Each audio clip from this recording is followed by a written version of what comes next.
noon ang walang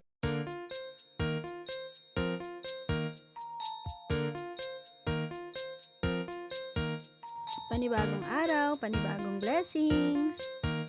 Very unpredictable talaga yung panahon natin ngayon. Dahil lately nga ay napakatirik ng araw kapag umaga. Tapos kapag bandang hapon naman na ay bigla na nga lang kukulimlim at biglang uulan pa ng malakas. Yun nga talaga yung number one na problema namin. Dahil napakahirap gawan at napakahirap din mag-gather ng mga tao kapag maulan. Pero ngayong araw nga ay pinagpala tayo ng Panginoon sa isang napakagandang araw. Dahil hindi naman nga maulan at hindi rin naman ganun kainit. Kumbaga, tamang-tama lang para makapagsimula agad tayo. Nung mga panahon nga na nagsasurvey kami ng mga lugar at napadaan kami dito sa area na to, inakala namin na konti lang yung mga taong makaka-attend. Pero grabe, nabigla kami sa sobrang daming mga bata. At dito na nga naubos yung last batch natin ang pinamiling merienda para sa mga bata. Worth 500 pesos nga yung mga napamili natin na biskwit last time. At may mga instances nga na kapag may mga nadadaanan kaming bata ay nagbibigay din kami ng mga biskwits. Purihin ang Panginoon sa mga taong ginagamit niya para magsilbing pagpapala rin sa amin. Maliit na bagay nga lang ito kung iisipin ng iba, pero para sa amin at sa mga batang nabibigyan nito ay malaking bagay na ito, higit sa lahat na kapag bibigay ng kagalakan at kaluwalhatian sa Panginoon. Diyang namatay si Jesus, wala sana pildi. Ngano man, Dios man siya. Kay si Jesus, usa ka Dios, pagkahuman sa tulog adlaw, og sinitabo siya nabanhaw, nabuhi pag-usap. Kung anong nabanhaw, nabuhi man si Jesus kay tungod, usa man siya ka Ginoo. Nasabtan nato? Ang Ginoo dili basta-basta mamatay. May anhi siya dinhi, isip unod, isip usa ka lawas, isip usa ka tawo aron mamatay siya kauban sa sala. Pero nabanhaw sa pag-usap kay tungod usa sa ka Ginoo, usa sa ka Dios. Katong panahon nga naa si Jesus dinhi sa krus nagdupa, siya namatay para sa imuhag para sa kuha. Iyang gibayran ang imong sala o akong sala. Kay nga naman, gusto niya nga dadutan niya dito sa langit. Kay asa gani mo padulong ang sala dito sa impyerno. So karon gusto niya dadun ta sa langit. So ang langit libre walay bayad. Ingon ang Biblia sa Roma 6:23, ang bayad sa sala kamatayon. So naagi bayad ang sala kamatayon gyud na.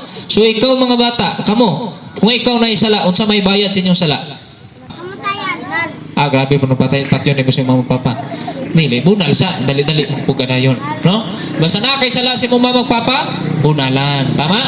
So ang Ginoo, dili siya mo pasipala o di kaya dili siya magtolerate og sala. Mo ato gina sa impyerno. Pero gusto niya nga mawala ang atong sala aron kita makasulod dito sa langit. Kaya naman sa langit dili makasulod ang sala. Kay ang Dios wala may sala. Aron makasulod ta sa langit, mao ni ang gibuhat ni Jesus. Taon siyang pamaagi man nga moadto ta sa langit. Ingon ang Biblia nga ang bayad sa sala kamatayon, pero ang regalo sa Ginoo mao kinabuhing walay katapusan.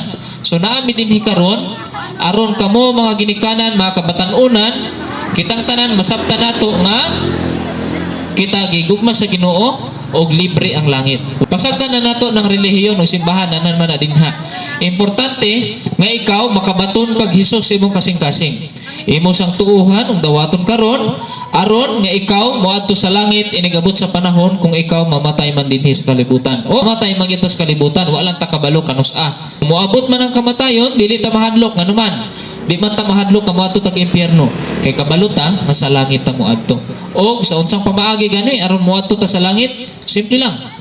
Moagi ta kang Hesus. Mutuo, mudawat ta kang Hesus. Asa man na makita? Ingon ang Biblia sa Juan 3:16, tungod sa dakong pagigugma sa Dios sa tibok kalibutan, iyang gihatag ang bugtong anak o kung kinsa man ang mutuo sa iya hatagan o kinabuhing walay katapusan. Dito pa sa impyerno. Pero salamat ta kay atong gibuhat karon, mituo ta o midawat kang Hesus. Okay? So daghang salamat sa inyong gamayng oras ug panahon mga bata. Salamat sa inyong pagduol. O salamat po sa mga gini. Salamat sa mga kabataang-unan nga nasa palibot o sa tanang mga namati o nasa sulod sila mga kabalayan sa no? So salamat sa inyong kinabuhi.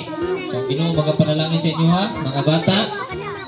Mga bata, buhaton nato kay nanan man si Jesus sa ato dapat dili ta magpabadlong nasabtan. Hapit ni uno, no? Mabay anak sa Ginoo nga palaaway? Wala. Wala ha? So inganan lang. Salamat. Okay, bye-bye. Nakakatuwa nga din halos lahat ng mga kabataan dahil nakinig talaga sila, lalo na yung mga bata. At isang matagumpay na pagmimisyon nga ulit dahil sa biyaya ng Panginoon. Kaya naman makakaproceed tayo sa susunod na dahil sa tansya nga namin ay hindi naman talaga tutuloy ang ulan. Maraming salamat sa patuloy niyong pagsuporta mga kamisyon. Hanggang sa susunod na mission update. God bless!